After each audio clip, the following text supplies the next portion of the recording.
വിശുദ്ധ ലോറൻസ്. ആദ്യ നൂറ്റാണ്ടിൽ ഒരു ചക്രവർത്തി സഭയുടെ സമ്പത്ത് കണ്ടുകെട്ടാൻ വേണ്ടി ലോറൻസിനോട് സഭയുടെ സമ്പത്ത് കൊണ്ടുപോകണമെന്ന് പറഞ്ഞു. സഭയുടെ സമ്പത്ത് കൊണ്ടുപോകണമെന്ന് പറഞ്ഞു. അന്നത്തെ മാർപ്പാപ്പയെ നാട് കടത്തി, സ്പെയിനിലേക്ക് നാട് കടത്തി. വിശുദ്ധ ലോറൻസ് എന്ന റോമിലുണ്ട്, ഡീക്കനാണ്. അദ്ദേഹത്തോട് പറഞ്ഞു, മര്യാദക്ക് സഭയുടെ സമ്പത്ത് കൊണ്ടുപോകണമെന്ന് പറഞ്ഞു. അദ്ദേഹം പറഞ്ഞു, നാളെ കൊണ്ടുവരാന്ന് പറഞ്ഞു.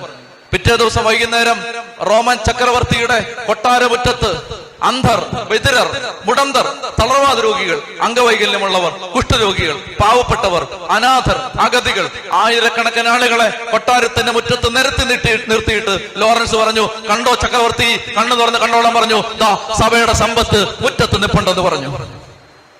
വെറുതെ വിടുവോ? പിടിച്ചു.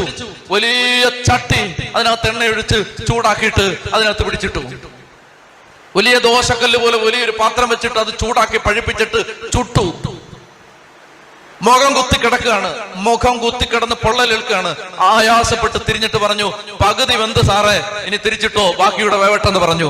അങ്ങനെ നിൽക്കാൻ വിശുദ്ധ ലോറൻസിനെ പോലെ ചെറുപ്പക്കാരന് പറ്റിയത് ഈ അഗ്നിയാളി കത്തുന്ന ആ അഗ്നികുണ്ഡത്തിന് മീതെ വലിയൊരു പാത്രം വെച്ചിട്ട് ഇവനെ പച്ചക്കിട്ട് ചുടുമ്പോ ആ തീക്കുണ്ടത്തിന്റെ അടുത്തിരുന്ന് സഭാഷ പറഞ്ഞുകൊണ്ട് ഒരു ദൈവം അവനോട് പറഞ്ഞു, ശക്തമായിട്ട് സഹിക്കണമെന്ന് പറഞ്ഞുകൊണ്ട് യേശു ക്രിസ്തു അവന്റെ അടുത്ത് നിന്നത് കൊണ്ടാണ് ലോറൻസ് സഹിച്ചത്. ചെത്തി പറഞ്ഞേ ഹല്ലേലൂയ.